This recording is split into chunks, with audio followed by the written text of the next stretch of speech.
सोचो, एक भिखारी रोज मंदिर के बाहर बैठता है, झुकी हुई नजरें, जंग लगा कटोरा और दुनिया की नजर में सिर्फ एक बोझ। लोग आते हैं, सिक्के डालते हैं, तिरस्कार करते हैं। कोई ये नहीं जानता कि जिस इंसान को वो नजरअंदाज कर रहे हैं वो हर दिन एक ऐसा काम कर रहा है जो किसी दिन पूरे शहर को हिलाकर रख देगा। एक दिन जब उसकी असली पहचान सामने आई, लोगों के पैरों तले जमीन खिसक गई। कौन था वो आदमी? क्यों उसने करोड़ों की दौलत छोड़ दी और किस कसूर ने उसे सजा दी, खुद अपने ही हाथों से? ये सिर्फ एक कहानी नहीं, ये एक जिंदा मिसाल है, एक ऐसे गुमनाम हीरो की जिसने खुद को मिटा दिया ताकि कोई और उजाला देख सके। जानिए उस फकीरे की अनसुनी कहानी जो भिखारी नहीं, भगवान था। रणवीर सिंह की सच्ची कहानी। जरा सोचो, हर सुबह जब तुम अपने काम पर जा रहे होते हो, रास्ते में एक बूढ़ा भिखारी नजर आता है। मैले कुचैले कपड़े, बिखरे हुए सफेद बाल, एक पुराना जंग लगा कटोरा हाथ में और झुकी हुई आंखें जो किसी से कुछ नहीं कहती। वो कुछ बोलता नहीं, बस चुपचाप मंदिर के बाहर बैठा रहता है। कोई सिक्के डालता है, कोई तिरस्कार से देखता है, तो कोई बिना नजर मिलाए आगे बढ़ जाता है। तुम सोचते हो, क्या फायदा ऐसे लोगों को देने का? ये तो बस मुफ्तखोर हैं, काम क्यों नहीं करते? लेकिन तुम जो देख रहे हो वो सिर्फ ऊपरी परत है। तुम्हें ये अंदाजा भी नहीं कि उस चुप्पी के पीछे एक ऐसा सच छुपा है जो तुम्हारा नजरिया ही बदल सकता है। शहर के सबसे भीड़ भाड़ वाले चौराहे पर एक टूटी फूटी मंदिर की सीढ़ियों पर वो भिखारी हर सुबह ठीक वक्त पर पहुंच जाता है। लोगों ने उसका नाम तक नहीं पूछा, लेकिन कुछ लोग उसे फकीरा कहकर बुलाते हैं। फकीरा रोज आता, उसी जगह बैठता और जैसे ही उसका कटोरा कुछ सिक्कों से भर जाता, वो उठकर वहां से चला जाता, किसी को कुछ कहे बिना किसी से कुछ मांगे। लेकिन एक 12 साल का बच्चा रघु, जो खुद जिंदगी की ठोकरें खा रहा था, उसे फकीरा की ये हरकत कुछ अजीब लगी। रघु स्कूल नहीं जाता था। वो कचरे से प्लास्टिक, लोहा और जो भी बिकने लायक हो वो इकट्ठा करके बेचता था ताकि एक वक्त की रोटी जुटा सके। एक दिन जब फकीरा उठकर चला तो रघु ने चुपचाप उसका पीछा करने की ठानी। फकीरा पतली पतली गलियों से होते हुए एक पुराने और जर्जर से मकान में दाखिल हुआ। मकान इतना टूटा फूटा था कि कोई सोच भी नहीं सकता कि वहां कोई रहता होगा।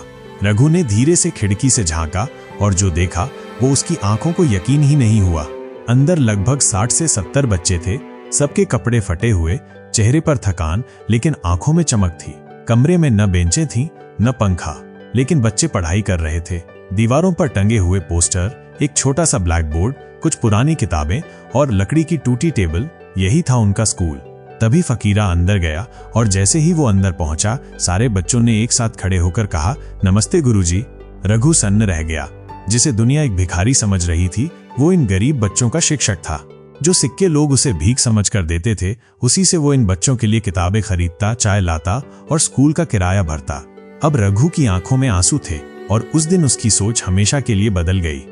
रघु की आंखों में अब फकीरा के लिए इज्जत थी। उसी शाम उसने देखा कि फकीरा अपने पुराने कपड़ों में से कुछ सिक्के निकालकर एक कमजोर बुजुर्ग औरत को दे रहा था। उस औरत ने कांपती आवाज में कहा, भगवान तुम्हारा भला करे फकीरा, तुम्हारे कारण ये बच्चे पढ़ पा रहे हैं। फकीरा मुस्कुराया और धीरे से बोला, बस अम्मा, इन्हें पढ़ते देखना ही मेरे लिए सबसे बड़ा आशीर्वाद है। रघु अब हैरान था। जिसे वो एक आम भिखारी समझता था, वो तो अनगिनत अनाथ बच्चों का जीवन संवार रहा था।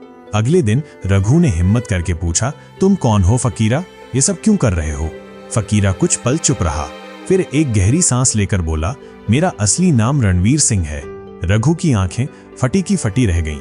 मैं कभी इस शहर का सबसे बड़ा व्यापारी हुआ करता था।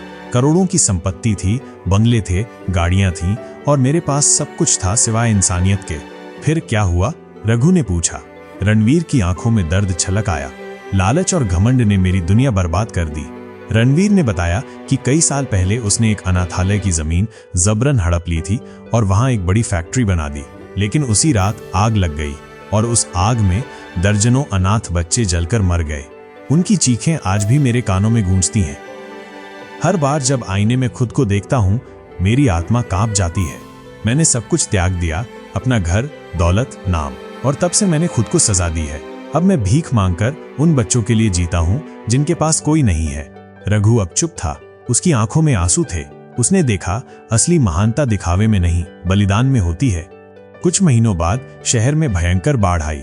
कई घर डूब गए और फकीरा का स्कूल भी पानी से भर गया। बच्चे अंदर फंसे थे, डर के मारे चीख रहे थे। रणवीर ने अपनी जान की परवाह किए बिना एक एक बच्चे को बाहर निकाला। लेकिन जब आखिरी बच्चा बाहर आया, रणवीर खुद पानी के तेज बहाव में बह गया। शहर भर में खलबली मच गई।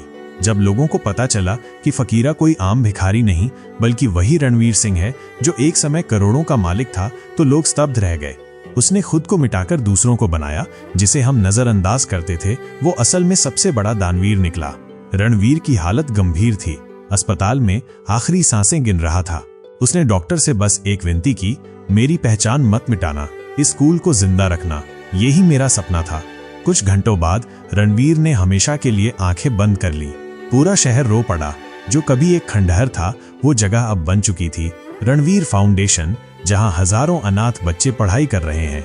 रघु अब खुद भी पढ़ता है और बाकी बच्चों को भी पढ़ाता है।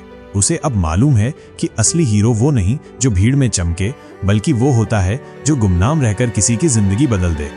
रणवीर की ये कहानी हमें सिखाती है कि सच्ची महानता पैसे या नाम में नहीं बल्कि उस इंसानियत में है जो बिना शोर किए किसी का भविष्य बना दे। अगर आपको ये कहानी प्रेरित करती है तो इसे जरूर शेयर करें और कमेंट में बताएं आपके हिसाब से असली हीरो कौन होता है।